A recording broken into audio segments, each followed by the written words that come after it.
homenajear, hacer un encuentro, un conversatorio sobre el centenario del nacimiento de Azucena Villaflor de Vicenti, y nos acompaña el escritor, periodista e investigador, amigo de la casa, don Enrique Arroza Garay. ¿Cómo estás? Bienvenido. Y el lujo de tener también a la hija de Azucena, a Cecilia de Vicenti, a quienes le damos la muy bienvenida acá en la sala Padre de Mujica de la biblioteca, agradeciendo siempre este espacio al Consejo Deliberante y a su presidente, don Hugo Barrueco, quien nos facilita estos ámbitos para estos encuentros. Muchas gracias. Es todo de ustedes. Gracias.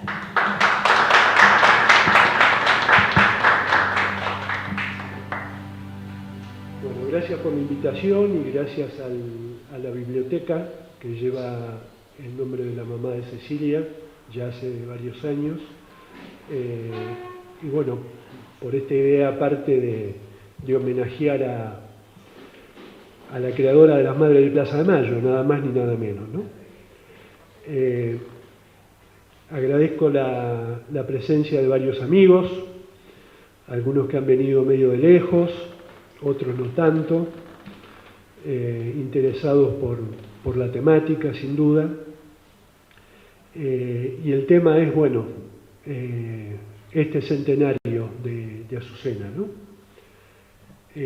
Yo voy a ser bastante breve porque acá creo que lo interesante es que Cecilia nos cuente un poco de su mamá y de esta vecina, ¿no? Porque era una vecina nuestra que vivía acá bastante cerca de acá, a 13, 14 cuadras, más que eso no.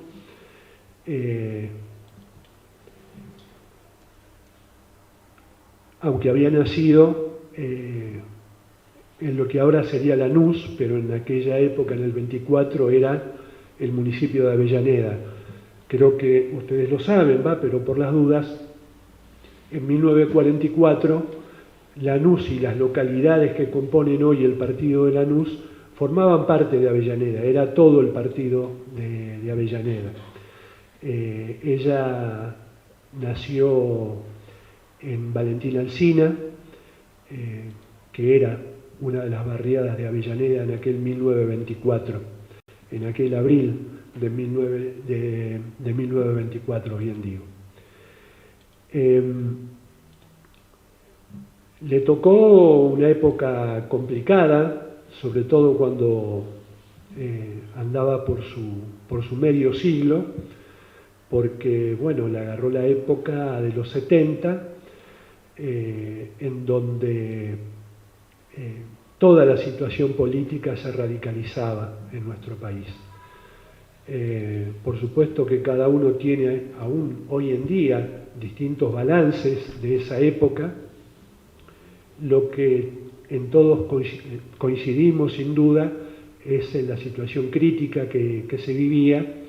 Veníamos de varios golpes de Estado, por supuesto desde el derrocamiento del gobierno de Juan Domingo Perón en el 55, el bombardeo de la Plaza de Mayo, los fusilamientos del general Valle, o mejor dicho, los fusilamientos contra el intento de levantamiento del general Valle para derrocar a la dictadura de la Libertadora en el 56, con esta ciudad, la de Avellaneda, que tuvo un protagonismo principalísimo, porque desde una escuela de esta ciudad se iba a transmitir la proclama aquella noche del 9 de junio a las 10 de la noche a la población, y esa proclama no era otra cosa que la llamada que los distintos grupos que estaban complotados en el levantamiento comenzaran a ejecutar las operaciones. En esa época Azucena todavía estaba un poco lejos de vivir los dramas que le tocarían vivir más adelante, estaba casi recién casada y tenía 10 años de experiencia de fábrica, había trabajado en la SIAM Electrodoméstica, como telefonista. el país se fue agudizando, la situación política del país se fue agudizando cada vez más. La resistencia a otra dictadura, que fue la de Onganía, Leviston y Lanusse, fue muy grande, casi desde el primer día, con los cañeros tucumanos que desarrollaron luchas fenomenales y de masas allá en Tucumán, cuando Onganía decidió el cierre de casi la mitad de los ingenios que existían en aquella provincia. Y se fueron sucediendo enormes luchas dictatoriales. Uno recuerda el Cordobazo porque, bueno, ese es el hecho más recordado, más renombrado, con motivo además, ¿no? Porque fue una movilización gigantesca, sobre todo del movimiento obrero cordobés, y con centro en los trabajadores de las grandes empresas, de los mecánicos en Córdoba, que llegaron a tomar la ciudad de Córdoba, además. Durante algunas horas fueron los dueños de la ciudad y festejaron ser los dueños de la ciudad en esas horas. Estaría bueno repasar lo no mucho escrito, hay cosas escritas, pero no hay tantas, sobre aquellos hechos y sobre la alegría por aquella lucha, porque cuando los trabajadores luchan, la alegría está incorporada automáticamente.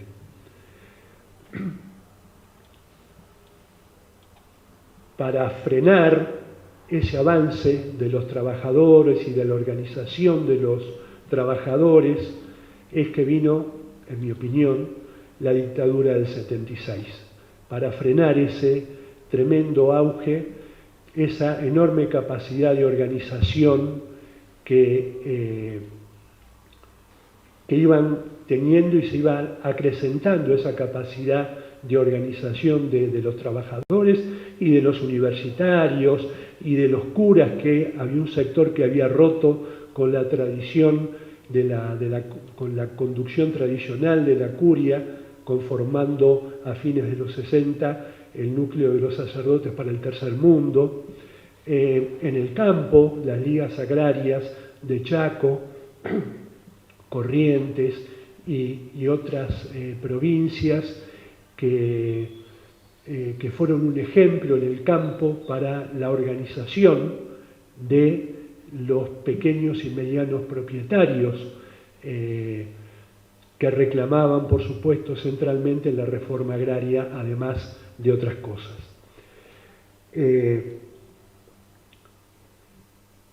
Creo yo, para eso vino el golpe de Estado, para frenar ese enorme crecimiento organizativo del pueblo en sus distintos lugares,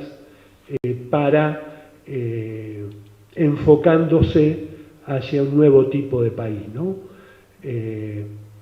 Muchos peleaban por la vuelta de Perón, muchos peleaban por el socialismo, y esos objetivos estaban cerca, se sentían cerca. Los que protagonizaban las luchas lo sentían posible, no es que luchaban por una fantasía, lo sentían cercano y estaban seguros que lo podían conseguir por el camino de la lucha.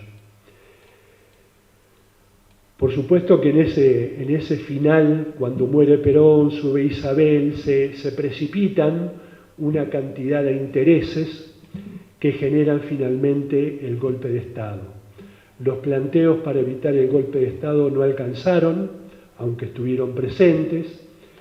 Las teorías de hacer gobiernos cívico-militares también fracasaron, aunque estuvieron presentes. Y finalmente el golpe que comandó o que tuvo como mascarón de proa a Videla, que fue un golpe de Estado ejecutado por las Fuerzas Armadas, pero que tenían atrás a las grandes empresas y a los grandes monopolios y a los sectores tradicionales del poder en Argentina, lograron dar ese golpe de Estado y a instaurar una dictadura que fue feroz, no hace falta ahora, creo yo, entrar en muchos detalles, ¿no? Una dictadura que casi nadie esperaba que tendría la crueldad y la decisión de destrucción y además de entrega del país que tuvo la dictadura de Videla I y de los oficiales que la continuaron. Y en ese proceso secuestraron y asesinaron a miles, y en nuestra ciudad también secuestraron y asesinaron a cientos de personas. Entre ellos a un muchacho llamado Néstor que vivía en la calle Agüero, que formaba parte de la Juventud Peronista, que estaba en pareja con una muchacha llamada Raquel Mangín, y este muchacho Néstor tenía una mamá que se llamaba Azucena Villaflor, que vivía en Sarandí, y que tras el secuestro de su hijo, más allá de 1, 2, 3 o 4 días de conmoción y de no saber qué hacer, al fin de cuentas sí supo qué hacer y empezó a ejecutar lo que a los tanteos, porque nadie tenía la bola de cristal de lo que se debía hacer, fue buscando hasta que finalmente un poco tanteando la situación, organizó a ese grupo de madres que en corto plazo pasaría a llamarse Madres de Plaza de Mayo, que no era una asociación todavía, ni usaban pañuelo, ni daban rondas, nada de eso. Era un grupo que, como seguramente Cecilia contará, era un grupo que estaba buscando un camino para saber qué había pasado con sus hijos. Gracias.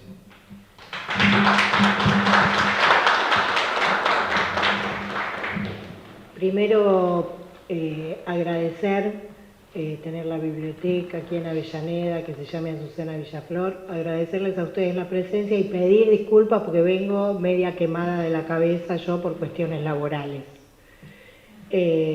Trabajo en el Estado, están despidiendo compañeros y estamos tratando de reubicar a la mayor cantidad de gente posible. Enrique me decía, ¿qué te pasa que tenés esa cara?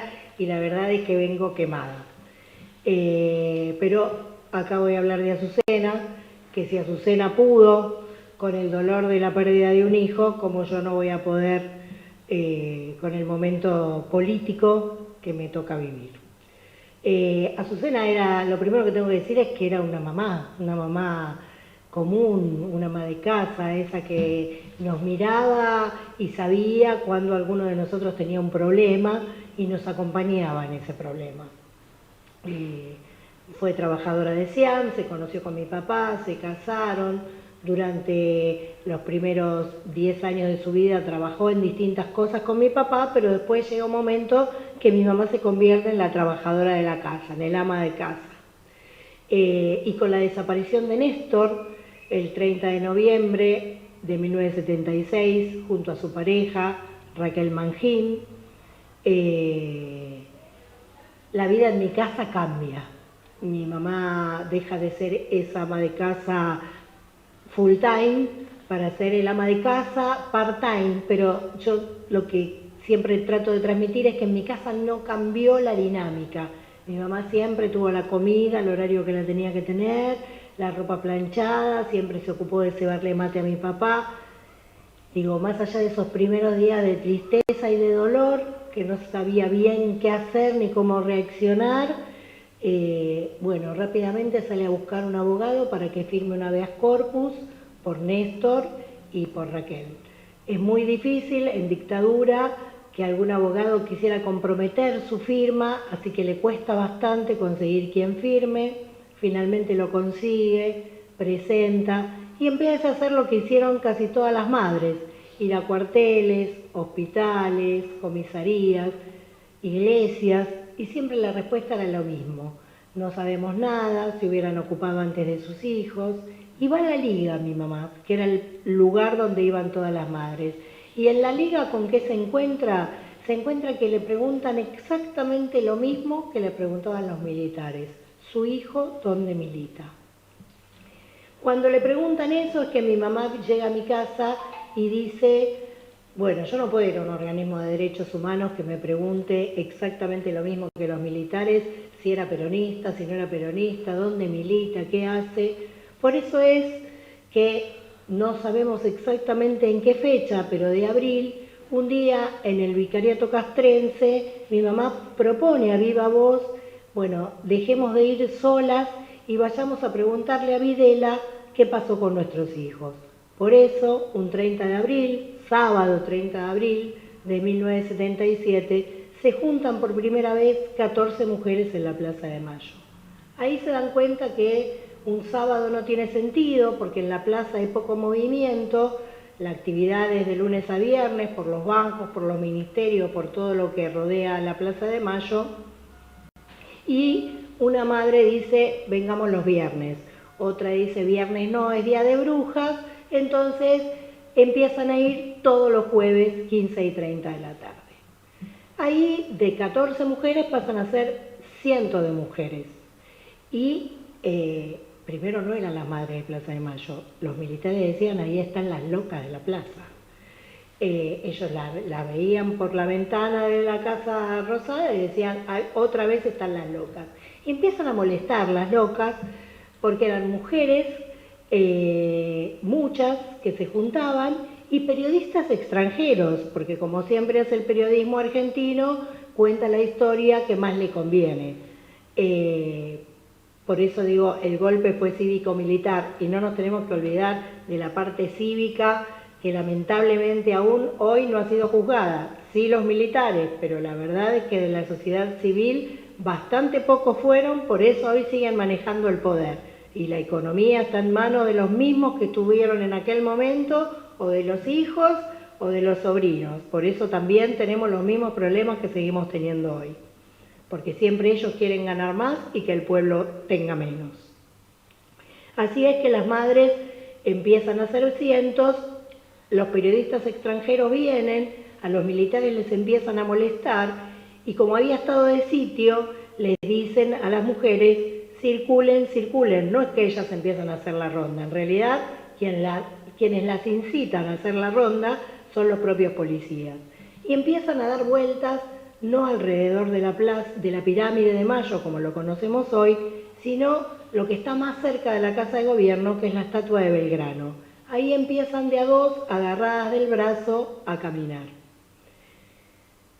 Empiezan a tener también actividades juntas, ya se dan cuenta que son muchas y que hay que organizarse. Entonces empiezan a organizarse las madres en el Parque Pereira Iraolas, en su primera reunión de organización, y piensan qué hacemos si vienen los militares o los policías a preguntarnos qué estamos haciendo. Como había una directora, la señora Antocolets, que buscaba a su hijo, que era abogado, había sido directora de una escuela y era grande, dijeron, bueno, vamos a decir que estamos despidiendo como cierre de actividad de Antocolets. Miren, las madres en plena dictadura, porque además nos deberíamos poner en ese momento, en el momento donde las desapariciones diarias eran muchísimas. Las madres dicen, ¿qué hacemos? Nos juntamos en el parque, nos separamos por zona e invitamos a que más madres vengan a estar con nosotras. Como decía Enrique, por ahora sin pañuelo. Recién empiezan a pensar en el pañuelo. La primera cosa que las madres se ponen en su ojal es un clavo, porque decían que llevaban la cruz de Cristo, que buscaban a sus hijos. Entonces, la primera cosa como para reconocerse que empiezan a tener es un clavo en el ojal. Pero después, un día, para octubre, tenían que ir a la iglesia de Luján, la caminata que se hace todos los años a la Basílica de Luján. Entonces, ¿qué hacen? Dicen, para reconocernos, ¿qué nos ponemos? Bueno, todas tenemos nietos, todas tenemos pañales, pongámonos en la cabeza para reconocernos el pañal de un nieto. Y así es que van a la iglesia y se reconocen entre ellas con el pañal. Hay una historia que dice que hay una congregación de monjas que les preguntan a las madres, ¿ustedes de qué congregación son? Y ellas le dicen, nosotras buscamos a nuestros hijos. Y así empiezan a hacerlo cada vez más conocido la búsqueda de sus hijos. La primera idea era presentarle esa carta a Videla para decirle, yo no sé si porque ellas creían que Videla no sabía o porque querían encontrar una respuesta de Videla. Muchas cosas piensan que yo en el momento de la desaparición de mi hermano tenía 15 años y que en mi caso trataban de hablar adelante mío lo menos posible, porque había que cuidar a los otros hijos. Mi papá y mi mamá discutían un poco porque mi papá le decía a mi mamá, Azucena, vos te exponés, ponés tu nombre, tu apellido, el número de teléfono de casa, tenés otros hijos más chicos, mi hermano Toto estaba en 5º año, yo estaba en 2º. Bueno, entonces a mi papá le preocupaba mucho esto de que mi mamá pusiera todos sus datos reales. Las madres empiezan a hacer cientos hasta que los militares mandan a infiltrar a Astiz. Astiz, que se hacía llamar Gustavo Niño, que era un joven oficial, pero que las madres no sabían, era un joven de 25 o 26 años, aproximadamente la misma edad que sus hijas e hijos desaparecidos. Él se infiltra diciendo que tiene un hermano mellizo desaparecido, que su mamá no podía venir porque estaba enferma en Mar del Plata. Así es que él logra infiltrarse efectivamente y logra determinar quiénes son las líderes del movimiento, o por lo menos quién él cree que son las líderes del movimiento. A mi mamá se lo presentan en la iglesia Estela Maris, justo un día que había una misa por el Día de la Madre. Las madres siempre creían que algunos curas, cosa que era cierto, algunos nombraban o hacían algún llamado por los desaparecidos. Mayoritariamente la iglesia, fue bastante cómplice de lo que pasó en la dictadura. Por supuesto que hubo muchos curas y monjas luchadores, pero mayoritariamente la iglesia fue cómplice de lo que pasaba, sería la parte cívica.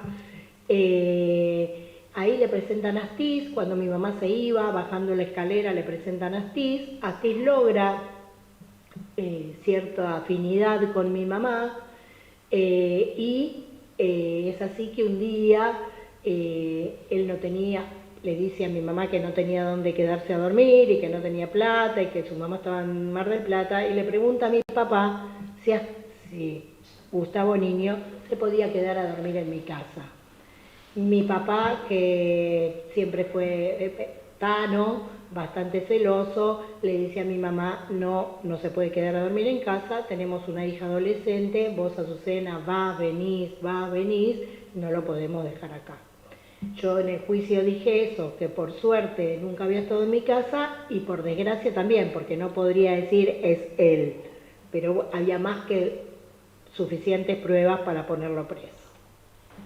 Así es que cuando para el mes de diciembre las madres planifican sacar una solicitada en el diario La Nación, los militares empiezan a molestarse cada vez más y dicen esa solicitada no puede salir. ¿Qué hacen? El 8 de diciembre, cuando estaban juntando plata en la iglesia de Santa Cruz, allí estaba Esther Balestino de Cariaga, Mari Ponce de Bianco, la monja francesa Alice Dumont y un grupo de padres, de hermanos y de gente que ayudaba a juntar plata, son marcados por Astiz, dicen que con un beso, y esas 12 personas son llevadas junto con el dinero el 8 de diciembre de la iglesia de Santa Cruz. La solicitada debía salir el 10, mi mamá insiste con las otras madres y dice la solicitada tiene que salir igual. El día 9 van al diario La Nación, el diario La Nación le empieza a poner trabas para que la solicitada no salga, empiezan diciéndole que trajeron monedas, que monedas no, que quieren billetes, que llevaban los nombres manuscritos no, tienen que ser escritos a máquina. Van al Ministerio de economía, que trabajaba el marido de Nora Cortiñas, y entonces el marido de Nora Cortiñas ponía a 2 o 3 empleados de él a pasarle todos los nombres a máquina, le llevan todo al diario La Nación, y efectivamente el día 10 de diciembre la solicitada sale en el diario La Nación. Ese mismo día mi mamá va por la mañana a comprar el diario a la panadería de Aníbal, que quedaban de Benedetti, compra el pan, compra facturas y compra el periódico, y justo esa página estaba media borrosa, la que tenía la solicitada escrita. Entonces mi mamá me golpea la puerta de mi cuarto, me pregunta: nena, ¿qué querés comer, carne o pescado? Yo le contesto pescado, mi mamá me dice qué suerte, porque así voy hasta el viaducto Sarandí, que es donde estaba la pescadería. Los que conozcan Sarandí hace mucho tiempo se van a acordar, el primer local era el local de pescado. Mi mamá sale con su monedero y su bolsa de hacer los mandados, y cuando cruza la mitad de Mitre, un grupo de 3 Falcón la frena en el bulevar, en el medio donde se cruza, y mi mamá se resiste, se tira al piso, grita, pero la suben a uno de los autos. Moyano, que era un transportista escolar, ve toda la situación, viene a mi casa y cuenta qué pasó. Elvira, que era la señora que ayudaba en mi casa con el planchado y con los quehaceres domésticos, me despierta, me dice: nena, levántate, que levantaron a tu mamá. Mi terminología política era muy poca, yo iba a la escuela secundaria, para mí levantar era que la habían atropellado a mi mamá. Así que me visto rápido, voy hasta Mitre, iba a salir para Mitre, y Elvira me dice: ¿dónde vas? Y no me dijiste que atropellaron a mi mamá, voy a ver dónde la llevan. Me dice: no, nena, se la llevaron igual que a tu hermano. Bueno, lo primero que se me ocurre es llamar a mi papá viene de su trabajo, había salido para trabajar. Me olvido de contar que ese viernes por la noche, lo que les estoy contando fue el sábado a la mañana, el viernes por la noche yo a mi mamá la veo rara, con los ojos llorosos, estaba como que iba más a la ventana, miraba. Entonces yo me quedaba mirando una novela de Migré que pasaban a las 10 de la noche, miren qué cholula que era. Y entonces le pregunto a mi mamá: mamá, ¿qué te pasa? Estás rara. Y mi mamá me dice: nada, nena, mamá, yo te conozco, ¿qué te pasa? Y con sus ojos así más llorosos me dice: lo que pasa es que te llevaron unas madres y a unas personas de la iglesia de Santa Cruz y no sé cómo decírselo a tu papá. Yo le dije: bueno, ya habíamos cenado, mi mamá ya había levantado la mesa, ella le faltaba irse a bañar para irse a dormir, y le dije: bueno, mañana en la mañana cuando te levantás a hacerle mate a papá antes de que se vaya a trabajar, le contás. Pasó todo lo que les cuento el sábado y mi mamá no le había dicho nada a mi papá.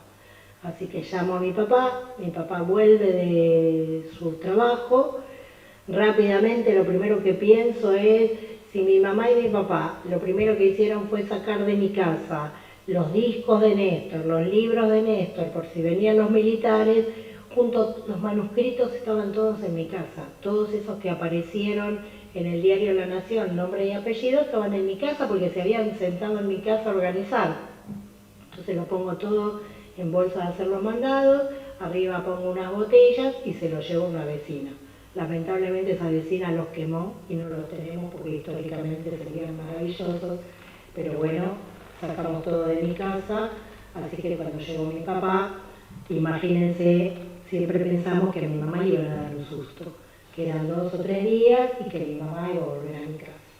Los días pasaban y no teníamos novedades, a mi papá siempre le decían: bueno, ahora para el 24 de diciembre, bueno, ahora para el 31 de diciembre, bueno, para Pascuas, así iba pasando el tiempo.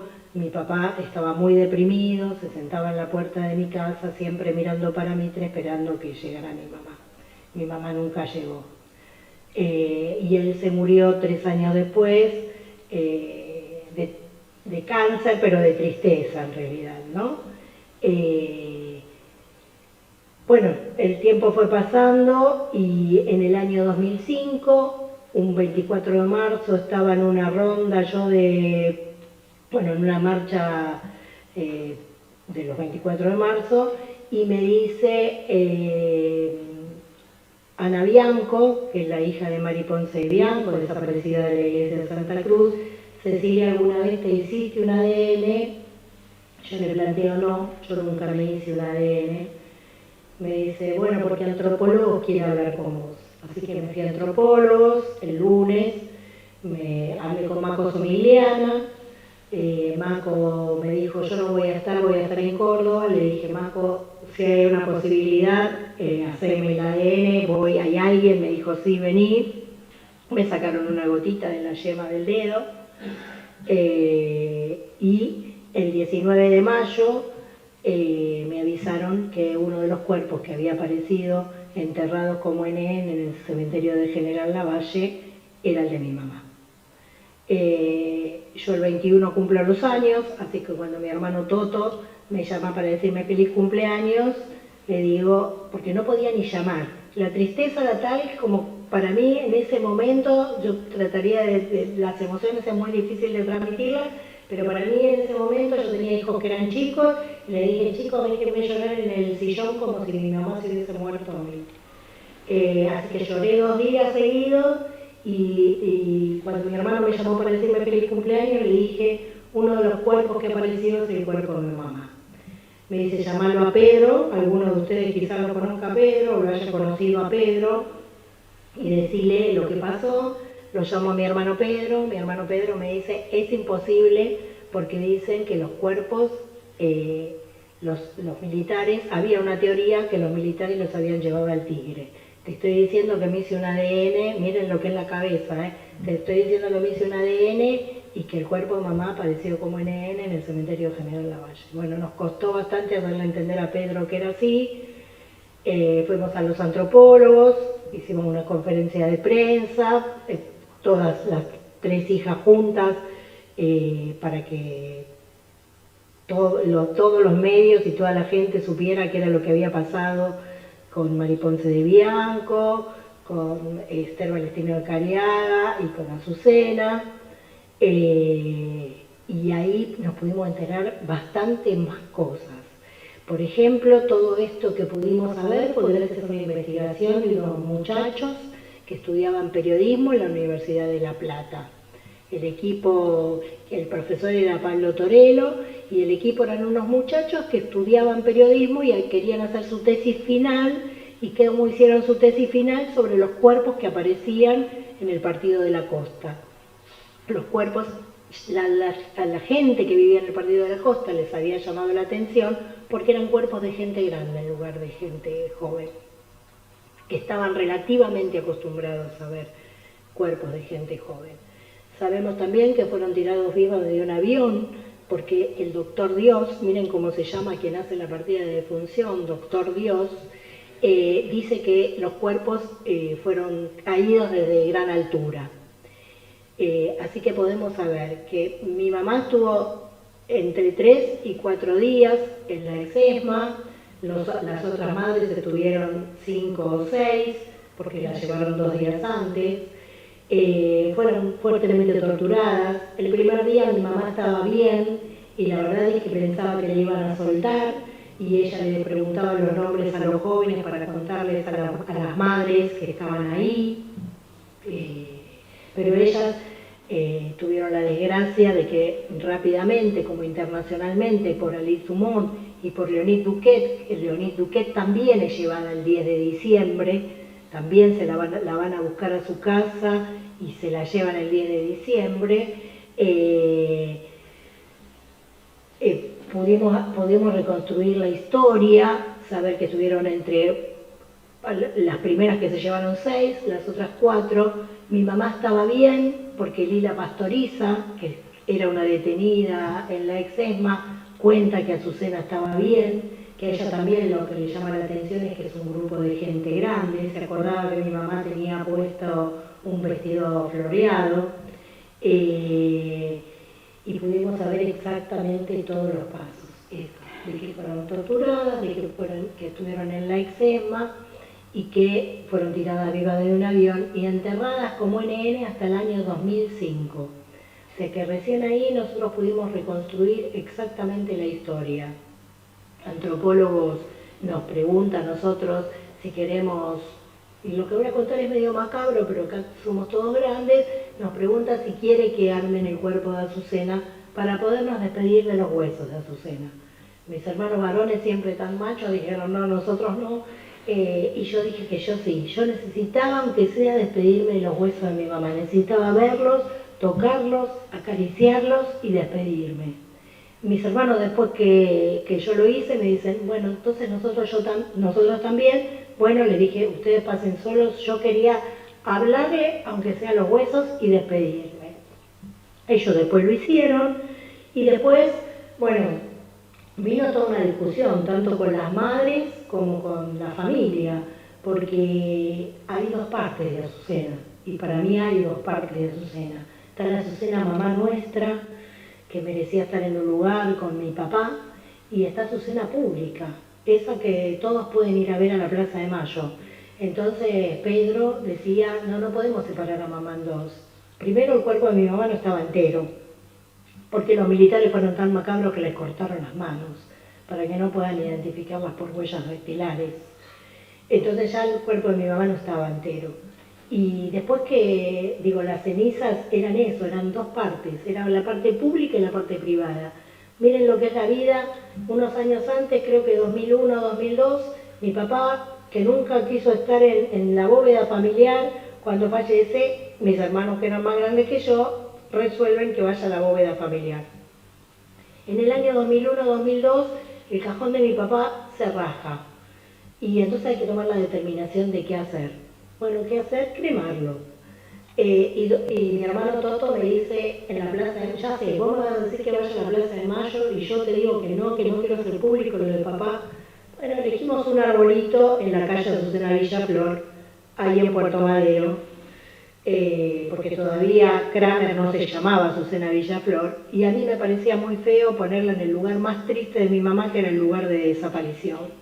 Entonces fuimos a ese árbol, pusimos la ceniza de mi papá. Cuando aparece mi mamá, ¿qué elegimos? Dos partes, la pública en la Plaza de Mayo, la privada con mi papá. Yo quiero decir que es sumamente importante para nosotros como familia haber podido encontrar y saber exactamente qué pasó con mi mamá. Pero nos falta saber de los 30.000, de la mayoría. Los militares, ayer justamente me mandaron un mensaje de uno que está pidiendo su libertad condicional. Yo siempre me niego y siempre aporto mi firma para que no lo hagan. Los militares deben decir qué pasó. Aún hoy nos traen a la discusión si fueron 30.000, si no fueron 30.000, discusión vergonzosa que vuelven a instalar en los medios. Quienes deben dar los números son ellos, porque ellos son exactamente qué hicieron con cada uno de los cuerpos. Y nosotros como familia tenemos derecho a saber qué pasó con todos y cada uno. Por eso estos gobiernos de derecha, estos gobiernos que finalmente siempre terminan haciendo lo mismo, ir contra el pueblo. Yo no quiero decir que el gobierno de Fernández haya sido un buen gobierno, creo que hay una discusión que hay que darla profundamente, pero estos gobiernos de derecha siempre terminan siendo malos para la sociedad en su conjunto.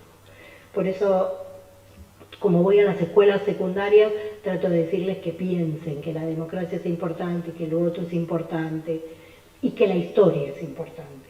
Porque esto que nos tocó es una historia reciente, donde las madres tuvieron sentido y tuvieron que salir, transformar su dolor en amor en búsqueda de sus hijos. Así que yo agradezco a las madres que, a pesar de que habían desaparecido sus compañeras, volvieron a la plaza, volvieron a la lucha, y aún hoy, siendo grandes como son, siguen luchando por todos y cada uno de nosotros. Muchas gracias. En la Plaza de Mayo se pusieron al costado de la pirámide, en un cantero, y le dije a mi hijo, la verdad que yo voy a leer, no voy a tener tiempo, ocupate vos de las cenizas, pero guarda un poquito para acompañar a las madres. Porque esa discusión fue una discusión sumamente fea, tremenda. Enrique me fue solidario conmigo, pero las madres me decían que la tenía que poner en la iglesia de Santa Cruz, porque sus compañeras estaban en la iglesia de Santa Cruz, pero no era el lugar de referencia de mi mamá. El lugar de referencia de mi mamá era la Plaza de Mayo. Yo ni siquiera puedo saber si mi mamá fue 2 o 3 veces a la iglesia de Santa Cruz, pero no era su lugar. Entonces, había una parte privada de mi mamá que estaba con mi papá. La parte pública de Azucena, que fue a la Plaza de Mayo. Y guardamos un poquito que pusimos adentro de cada una de las tumbas de las compañeras que aparecieron en la iglesia de Santa Cruz. Pero pusimos así, un poquitito en cada una.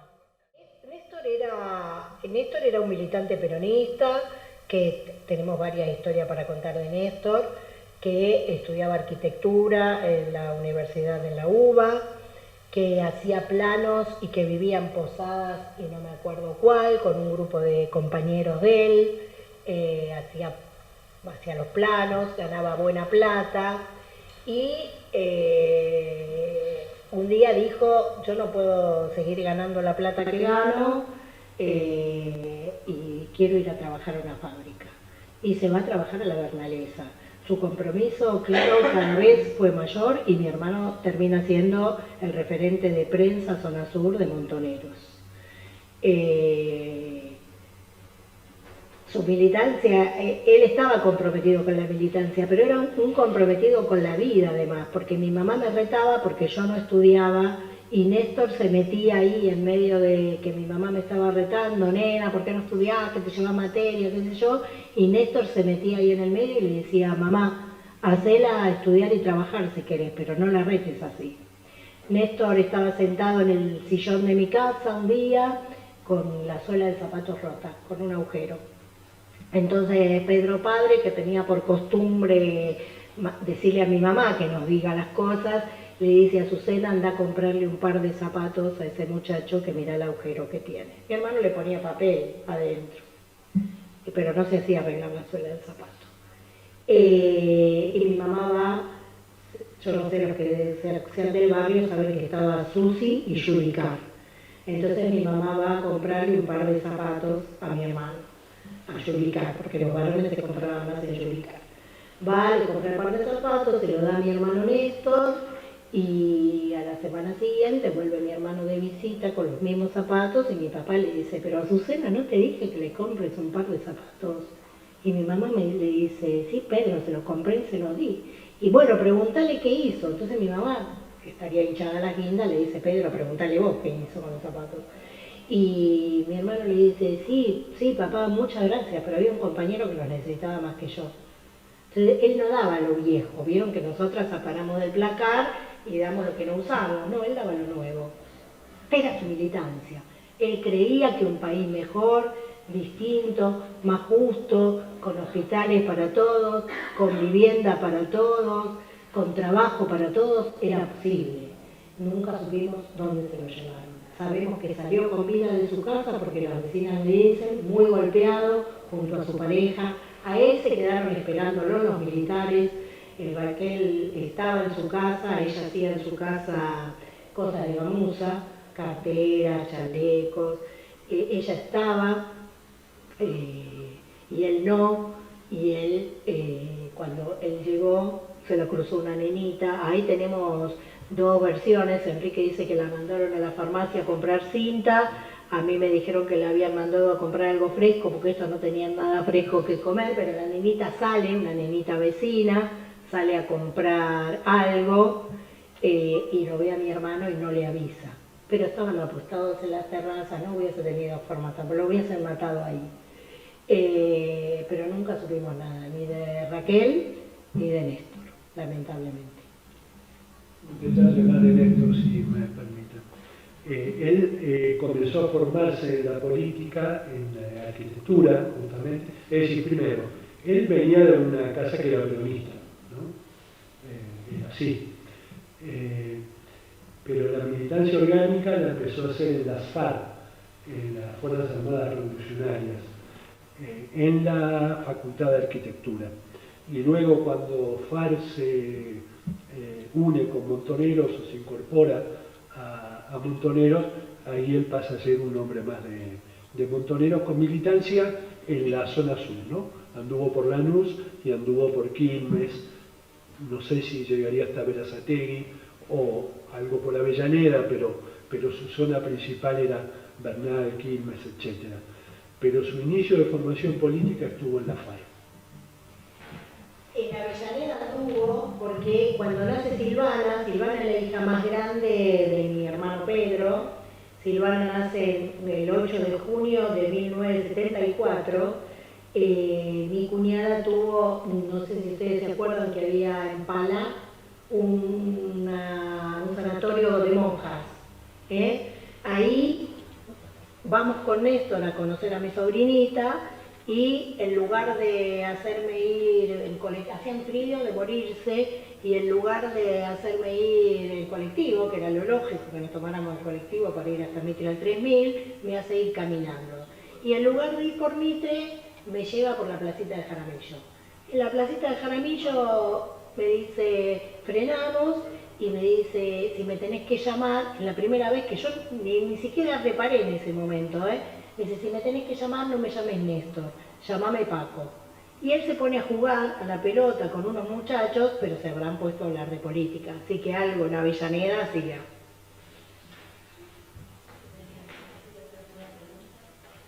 Vos tenías una pregunta. Ah, ¿te la contesté con él, con ella? Ah. Bueno, entonces, la verdad que me parece que más que preguntas hemos quedado demasiado conmovidos y quisiéramos hacer preguntas y se nos ocurren demasiado cosas juntas. Agradecemos esta noche, esta tardecita, noche tan particular, gracias, de nuevo gracias, porque la memoria activa creo que es lo que necesitamos y lo que mejor nos puede pasar en estos momentos. Estos encuentros son absolutamente valorables y de parte del Honorable Consejo Deliberante queremos agradecerte tu paso por esta tarde por acá. Muchas con gracias. Un diploma. Muchas gracias. También Enrique para vos. Prometemos que seguramente va a haber otros encuentros, quizás para hablar de Néstor, ¿no? Enrique y Cecilia. Eso va a ocurrir pronto. Bueno. Va a ocurrir pronto porque hemos encontrado algunos compañeros y compañeras de Néstor de la época en el nuevo centro cultural Néstor Benicenti, que estuvimos con Cecilia en la inauguración hace poco. Ya estamos hablando con su sobrina, estamos hablando de realizar una cosa en memoria de Néstor. Sabemos ahí que Néstor fue fuertemente torturado, seguramente, pero que se murió sin decir nada. ¿Por qué? Porque Guillermo Robledo era el que le seguía en el orden, y Guillermo Robledo está bien y siempre dice, agradezco a Paco, o Paco Chacarita, porque mi hermano se vestía mucho de negro. Mi hermano hoy tendría, mi hermano era del 52. Pero mi mamá encima tenía por costumbre, Azucena, hacernos empezar más chicos. Y Néstor era tan inteligente, no sé por qué nos hacía empezar a los 5 años en la escuela primaria, y Néstor era tan inteligente que en primer grado la llamaron a mi mamá y la dijeron, lo vamos a pasar directamente a primero superior, porque sabe leer, sabe escribir, sabe todo. Por eso Pedro y Néstor hicieron todo en la primaria juntos. La secundaria, mi hermano era tan chiquito que no lo dejaron entrar al Canadá, al Colegio Nacional Canadá. Tuvo que ir un año a la escuela de Loreto, porque era tan chiquito que no lo dejaban anotarlo, o a Loreto, y después repitió cuarto, ¿no? Sí. Sí. ¿Te acordás de qué día nació? ¿Qué día nació mi hermano? Sí, el 26 de marzo de 1952. Bueno, pero entonces queda un montón de anécdotas, un montón de cosas lindas. Les agradecemos un fuerte aplauso y le hacemos entrega a Cecilia del decreto de declaración de interés legislativo de la ciudad de Avellaneda de este conversatorio. Muchísimas gracias, y a los presentes sí, los invito a que nos pongamos todos juntos con las banderas y con nuestros invitados especiales para hacer una foto grupal.